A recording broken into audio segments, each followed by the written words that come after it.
You can click the button if you want to. You gotta tell me Do it. Yeah. So what does it say? Just We say it on 3. say it on 3. 1, 2, 3. Ran through.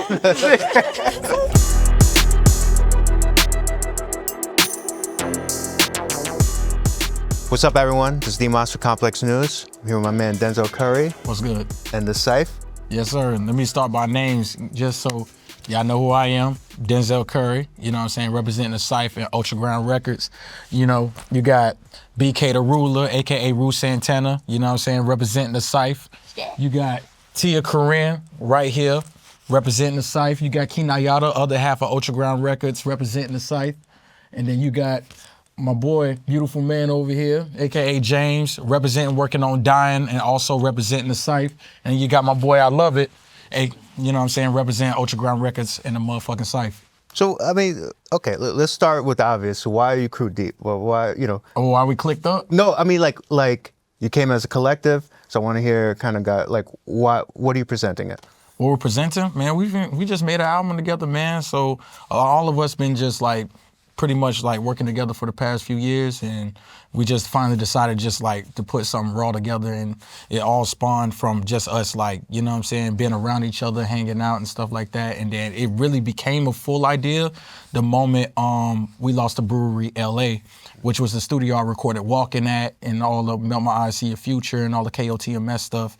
And then me and Austin, aka I Love It, that's in the back right there, we got invited by James and Benny X to their studio to start working on music and stuff. But before that, we was doing Ultraground sessions, and they would always pull up on us, and we would always work together. We just, you know what I'm saying, didn't, you know, put anything out besides the stuff you heard last year. Tell me about the first session as a group. First session as a group, man, it's sporadic, bro. It's like, the story is so sporadic because everybody got a different like story. Like, for instance, like, you know, BK came to the brew when we was working there and stuff like that. And we were just showing each other music at the time. Like, Still in the Paint wasn't even made yet. And then with me and Tia, I sent Hot One to her, you know what I'm saying? But as a collective, we really started being around each other when we started like really working on this project. Yeah. And it would be like either New York sessions or the LA sessions. And they'll either be at Ben's spot, like Benny X spot, or it'll probably be at my house somewhere. Tell me a little bit about kind of like the recording dynamic, right? Because it's like a large group, you know, and I'm curious. I feel like it's just harder when you have more cooks in the kitchen. Did you find that's true or no? Yes and no. Because when we made majority of these records, like, I was on tour, so I was seeing them in different cities. So when I was in Atlanta, I seen BK and I seen Laser Dim. When I went to North Carolina, I seen Tia, and the homies, they came to the New York show, they came to the LA show, and we've been cooking up in between when I had to go to Europe too. So we came back to New York and even recorded more stuff, and that's how we got Ferg on majority of the project as well. And my boy Key, you know what I'm saying, he moved out here and started like working on his stuff, and he even came in and worked on the project with us. So in a sense of like getting people together, probably was the hardest part, but once everybody was in the room, yeah, it was crazy. Everybody gets along, like, and everybody just lets them do their own thing. And so when we all have an idea, we just like, yeah, hop in. And we all just like, we just support each other and push each other, and it's lit. So the more excited lit we are, the more ideas come, and which we welcome all of them. It's not like, nah, I don't think you should do that. We welcome everything, and then we just kind of like scythe through that, like, pretty much. Do you guys all have to be in the studio together? Or do you... Nah, we be sending shit back and forth too. Some stuff is like off of something I wasn't gonna drop. Like, you know, I sent it to him and he put it on a different beat, and I was like, wait, it, like you said, it fit perfectly or whatever. Yeah. But yeah, nah, it's just. They're gonna hear that record later, but that's just going, Wait, what's the record? Shit. It's called The Scythe. Oh, okay. Oh, wait, let me clarify this. Yes, it's called The Scythe, not The Scythe. I don't know if you can't read or can't motherfucking spell, but it's called The Scythe. First of all, it's a tricky word if you don't, Is it a tricky word, my boy? You could Google it. You could Google the word. It'll say it for you. Psychology. Psychology. You could look up the word. How competitive? I mean, I consider all you guys spitters, right? So how competitive is it, or is it more kind of just like everyone's just getting this? No, we trying to, yeah. With us, we was like, okay, his verse is hard. Shit. All right, that shit hard. But sometimes you gotta take a back seat and just be like, nah, I'm gonna let this motherfucker shine. Like, if I know Tia slid, I'm not gonna compete with Tia on the track. Yeah, That's stupid. not doing that. We making records together. Yeah. If she slid, I'm just gonna slide in my own way. Yeah, you know what I'm facts, saying? facts. Everybody get their shine. Everybody, yeah. For real. Because other than that, Yeah. it'll go sour if we like try to compete with each other. Like, Yeah, the that's whole what. point is for us to like. Knock everybody else. Exactly. Yeah. Exactly. So it's like. Do you think it will go together. sour if it got too? if Yeah, we man. started Because to if compete you with each other, if you start competing with each other in a clique, then it causes eternal conflict. yeah, because it's like now you can't even slide together no more. Then it just like the music don't sound the same. Like now it's just like Like, look at us, like where we at now? yeah, it's like, Kinda like if beat niggas want to watch a rap Yeah. battle, they should watch Smack fucking DVD. You know what I'm saying? Yeah. I feel like there's not many rap groups anymore. I was trying to think of like rap super groups or yeah, like as there once were, and I'm curious, kind of like, do you guys like feel like you're alone in this space, or like No. you look at No, we're not alone, because we had to look at other people that was actually doing their thing right now. Like, for instance, you got Cactus Jack and look at their roster. You got Opie and look at their roster, but look at us. You know what I'm saying? So we all come together and doing our thing. I know what you about to say. What about Like, those to are say? more like record labels. so that's a collective, right? Yeah, Isn't but it- when they come together, that will be a collective. That you'll say that's Cactus Jack or that's Opium. You know them. Yeah. You get what I'm saying?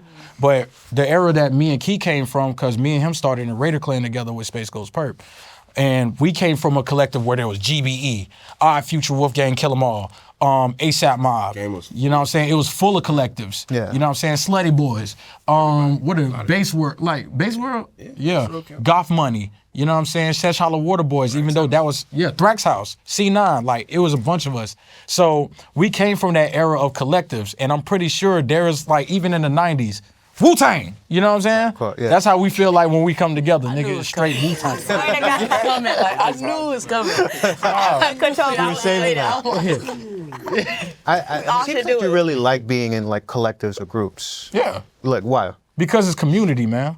It's family, Community you know what I'm is saying? important in every aspect of life. Really is. Yeah, When and you then, apply it to music, you get greatness. yeah, for Facts. real, you And know? it's fun too. Like, not everyone has to be like so isolated. I guess like you know it's cool to share like your ideas with other people who have their own too. You know, because like we all have our own thing going on, but we just put it all together and make it into something great. You know.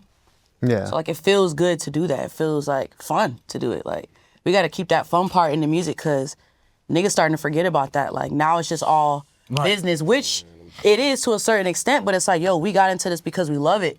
So we got to keep it like that, you know? Yeah. And having a community really helps keep the love and keep the drive into it, I think. Yeah, exactly. And you gotta make the music interesting, man. That's why when you look at the track listing and you see people like Lil Tyler, Rugrat, 454, Laser Dim, Rich the Kid, you know, these are people that we, you know what I'm saying, you would never think I would collaborate with or whatever the case may be, or hear them on the type of stuff that I'm into. But it's more so like, yo, I'm bringing these guys into my world and the world that we all created together. You know what I'm saying?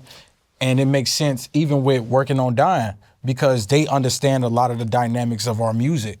And we came together and it worked out. It was a perfect marriage. Wait, I'm confused. Why do you think people will be surprised, like if you're working with Laser Dim or like Rugrat or like? To be honest, well, in my point, everybody else got different things. They don't expect me to, like, they only expect me to work with like people like my homie JPEG Mafia, or they want me to work with Zillakami, or they want me to work with like people that I've been collaborated with. You know what I'm saying? Those are just examples. But seeing me branch out and work with other people, like, bro, everybody is raw in their own right. You know what I'm saying? Like, you could hear a song, back in the day, you could hear a song with what? Juvenile and Jay-Z. Yeah. Fact. You know what I'm saying? They act like that don't exist. You could hear Big Pimpin' with Jay-Z, you know what I'm saying? Like, you could hear somebody like a Snoop Dogg work with Lupe Fiasco. Like, y'all act like that doesn't exist. Music is music, you feel me? Like, you heard Young Boy on the Tyler, the Creator album. Think about that, my boy. You know what I'm saying? So, and then on top of that, when you listen to the album when it comes out, everybody is snapping. I'm talking about front to back. They don't gotta rap like me. I don't gotta rap like them. Yeah. Everybody rapped their exact style and it worked. It complemented each other. and you don't want like a bunch. You don't want a group of 5 Denzel Currys. Hell no. Yeah. The fuck? No. I don't want. Imagine that. First of all, we would lose. Wait, If I'm just telling all these motherfuckers to rap like me, that is not individuality. You feel me?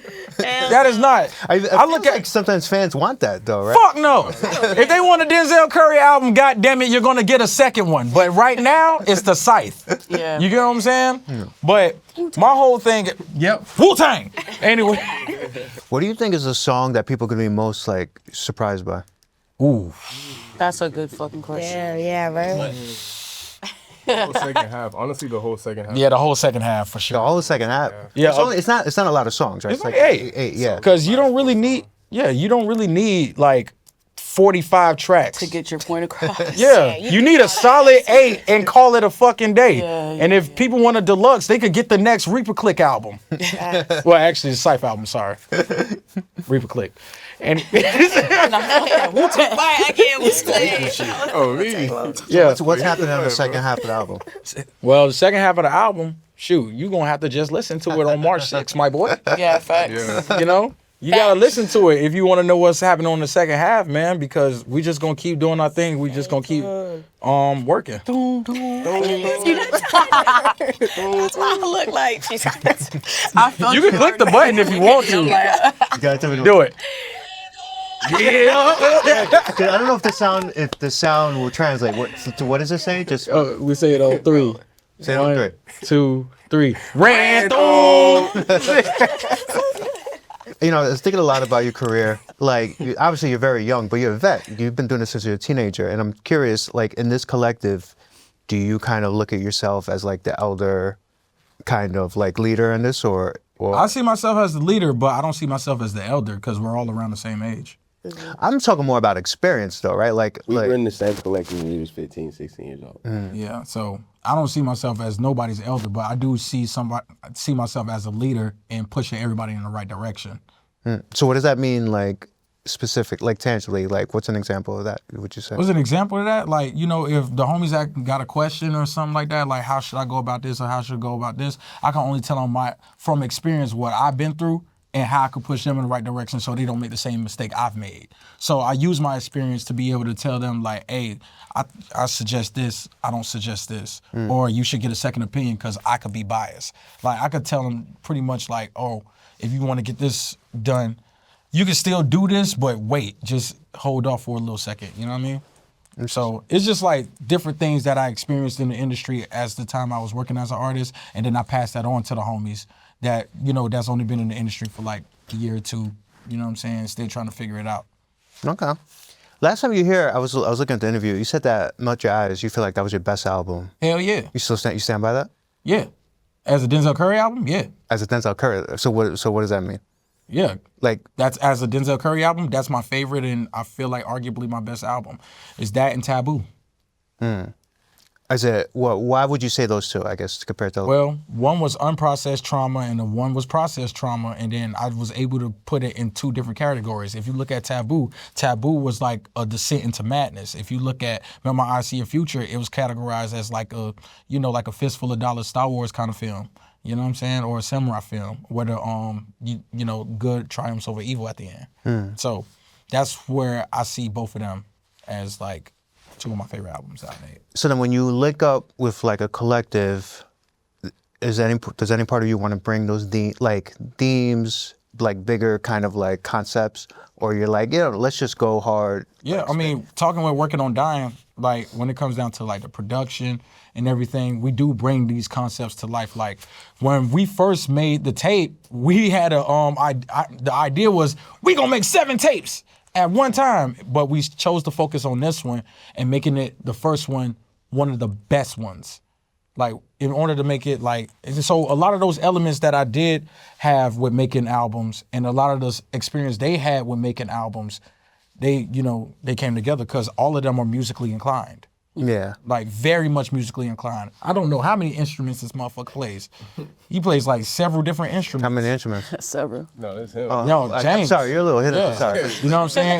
Yeah. Dre, Like- which one do you play the best? Drums, but piano is very close behind drums. Okay. Yeah. And then, you know, with Oogie and all them, they have different sounds that they experiment with and they didn't add into the production. And this guy is very meticulous when it comes down to production. Like, he'll have the smallest detail that none of us will probably notice, he'll notice before we do. And he'll be like, nah, let me tweak it. Like, and then he'll notice something, be like, nah, there's something else off. And it's just like, I trust their ear just as much as they trust my judgment when it comes down to lyricism. Cause I could write a verse and they'll be like, oh man, you killed it. And I was like, nah, I gotta go back in, I don't like it. Yeah. I would say too, like over the course of doing this, right? Because it was cool we got to work with Juicy J too, right? Yeah. And one of the things we took away from him was like sampling, right? Because everybody's pulling from 3-6. So the legacy that they built with Raider Clan, like we were able to go back and pull from some of those crates actually. And now, right, because now that's their legacy embedded, but we're reintroducing it, new sound, new energy, new everything, and then recapture it, you know? So that was really cool too, because it was like, this is stuff that they had in the tuck for years, but now it's reintroduced, so it's a whole new generation that's gonna hear that. Did you find that Juicy was like tapped in to like, did he know like how much, you know, obviously like how important, He been tapped in since we was like 16. Yeah, Juicy known about us since back when we were in Raider Clan, yeah. Yeah. So when me and him finally met, he gave us a lot of game, and he wasn't the only one that gave us game. There was a plethora of artists, like key artists that helped us mold the tape and how it was. Juicy J was one of them. RZA was the second. And that's why I keep yelling Wu-Tang in the middle of the interview, because we played him the whole tape.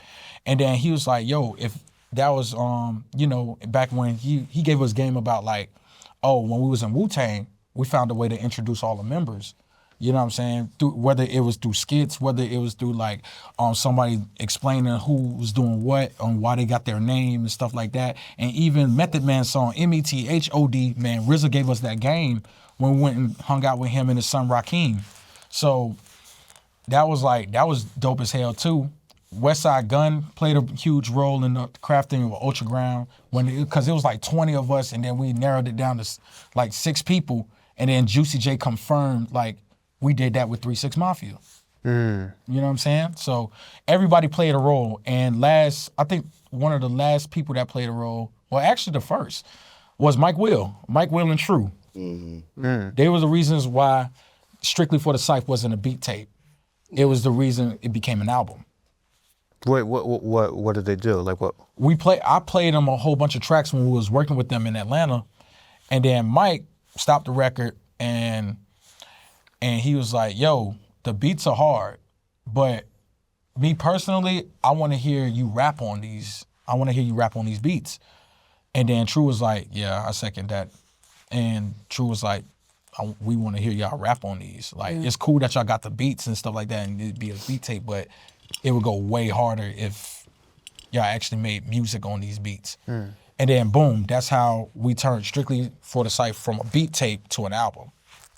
So when RZA was like, nah, y'all got to introduce yourselves, y'all listen? Did you add that element to Why the you album? think we're all here? Well, no, I'm talking about the album. I'm talking about the album though, right? The album, I mean, we wanted to keep introducing it over time, so I feel like these interviews and everything is going to pretty much put the perspective. Being seen together. Yeah. Being seen Like all of us together a lot. mobbing up. Yeah. So I knew I couldn't just be here alone. Dolo be like, yeah, this, that, and the third. And nobody Nothing could to back put it up. the words to the face, Yeah. like the face to the words or the group. You know what I'm saying? They got to actually see it because people are visual learners.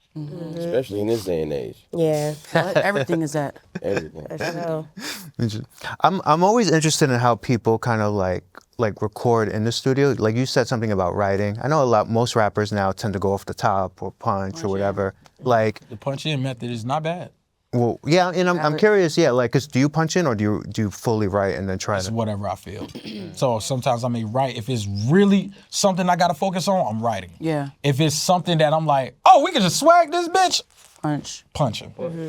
Do you guys notice any differences in the outcome, or is it just all kind of like a feel energy kind of thing? I feel like there's really no difference. It's really just like intention. Like whatever like you're putting the intention in for the song. Like I remember a memory we had in Atlanta not too long ago. I think it was the night that we shot the Lit Effect video. Like we were just in the studio just punching it. Like me and T were on one mic, like screaming in the mic, like saying shit. Yeah. And it turned out to be like a super hard song. Like you probably would have thought we spent time like writing it down, but the whole time our intention was to punch in and to make it sound super fire and organic, you know? Yeah. So like sometimes you'll never really know. Like it just depends on how we feel. Yeah. I think what I like about it most is that we can just be silly. Yeah. Like everything don't gotta be like So like serious. And I don't feel like under pressure, like it's just silly. And then also too, like I can expect like real opinion. Like and it's okay to also say you don't like something. Like, but if he tells me he doesn't like something, and if he doesn't just say, oh, that's bad, like he can give like corrective Pointers. criticism. Yeah. It's like it's not bad or I don't like it, but he can at least tell me like a different direction. Like, oh, I see what you were trying to do, but what about this? Add on this, and it's like, oh, and it's like Boost you opens right back another, up. opens your door and not shuts you down and be afraid to like tell your feelings or your ideas. So that's what I really love about that. Don't get me wrong, we be at each other sometimes. Yeah. Well, what do you give me an example? You see how you looking? Side eye. That side eye was crazy. So, man, look, Man, I'm gonna give them precursors. just go ahead. Each other Go ahead. 15 years, man. This is my damn near real blood. You feel me? Blood wouldn't make us no closer. So we be going at it sometimes, but we always end up on the same playing field.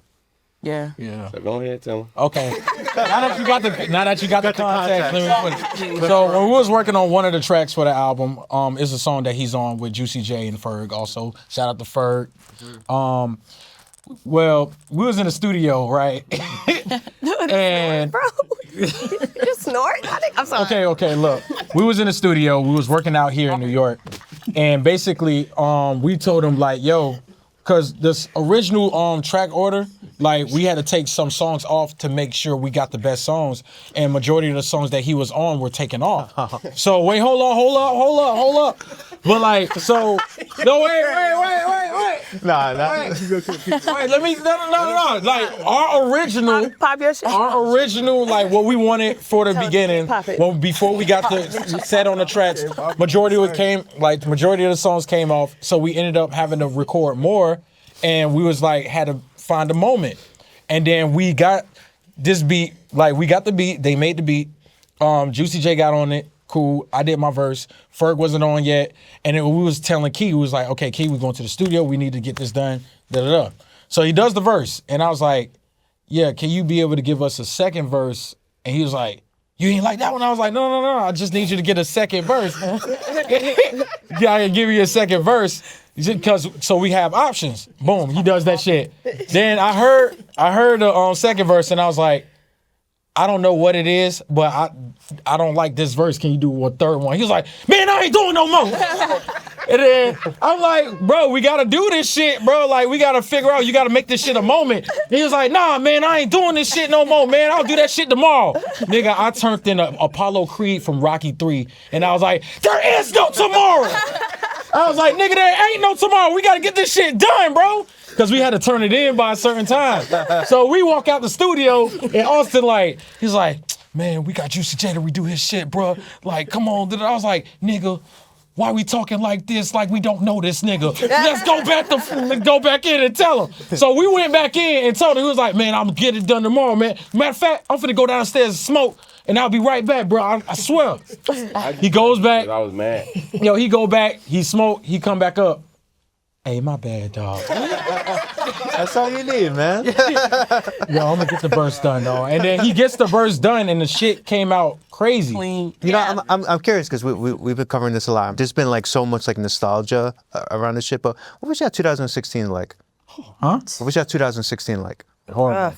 What was it? Oh God. Huh? What was it horrible? 2016. Wasn't that like 2016, like, nigga. That was like that was probably the angriest I ever been in my yeah, life. life for me was kind of Really? good What? music time. Well, if you heard Imperial, you know why. I mean, but so the first thing I think of, I love Imperial. Fire. So Bro, that's when I was like, Come out. nigga, I was living in a house with like This year gonna be better though. Yeah. 5 people at the time. Like, I had money coming in and shit, but like, I was going through a breakup. Like, I was beefing with my dog. And on top of that, it was just like, Why'd I imagine you know, I was just around like street niggas all day. And I'm the only nerd out the bunch type shit. You know what I'm saying? And then I'm going through with other people that I used to be in the collective with. And then yeah, that was an angry time. So all that shit was channeled through that. And then I was touring for like a year straight. So I was barely home. So that was like super angry. I didn't know how to process a lot of that shit at the time. But like from the outside looking in, I see like success, right? You got the freshman cover, Yeah.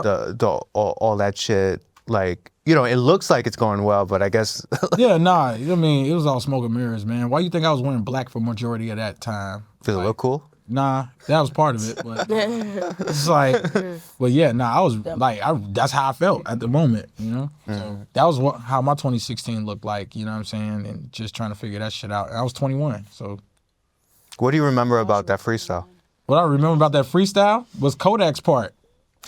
Like, and everybody staring at, they asked, "Ayo, who wants to go first?" And everybody looked at me, and I was like, "Man, fuck it, I'm gonna go first." You killed that shit. I mean, They all killed it. We all did.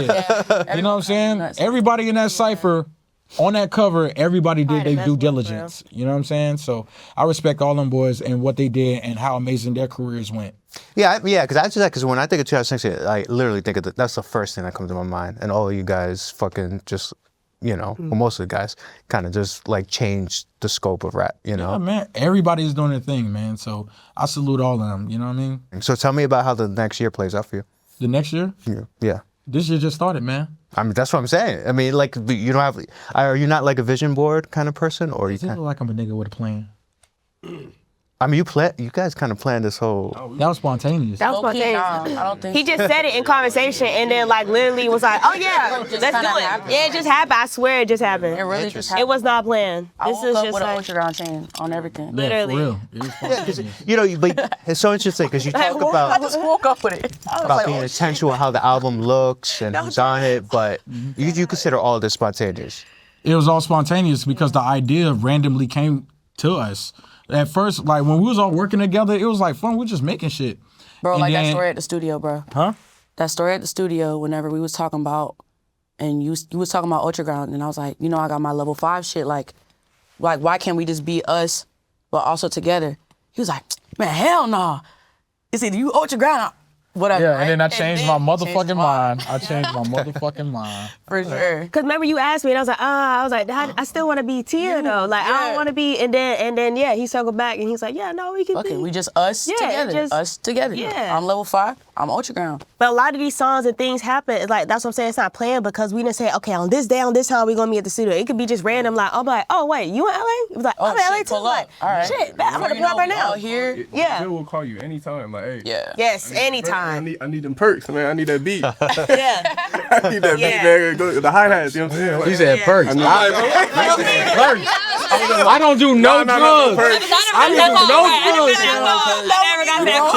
Whoa, disclaimer. Oh my brother, I don't do no drugs. It's like, just We always do we do. this. We are Like, it's just like, it's comfortable. yeah, we'll just do it. All right, so the album is next. Everything else is to be D. Yeah. Yep. Any last words? Anything you want to add? Anything you want to clear up? Okay. Yeah, right. Well, nah. All right. Okay. If I'm going, okay. Here's my last words. This is my closer. All right. March 6th, strictly for the Scythe drops. This is going to be one of the best albums that come out at the top of the year. Point blank fucking period. And if you don't like it, suck my dick because we're going to make more shit all together. And you could just take that to the bank with you. BK's coming out with a project. Corinthians out now. They finna come out with Ego Death. He's coming out with Don't Fold Volume 3 and Mr. Don't Fold. And next album, part 2. I'm out this hoe. Thank you, Complex. Thank you. Set it perfect. Set it perfect. This is Dimas for Complex News. I'm out. Oh yeah, you gotta hit the button. One time. Hit it. Can I have one of you? Yeah, that's yours. Double them was crazy. The double Ran through him was I love it. Appreciate it. Exactly.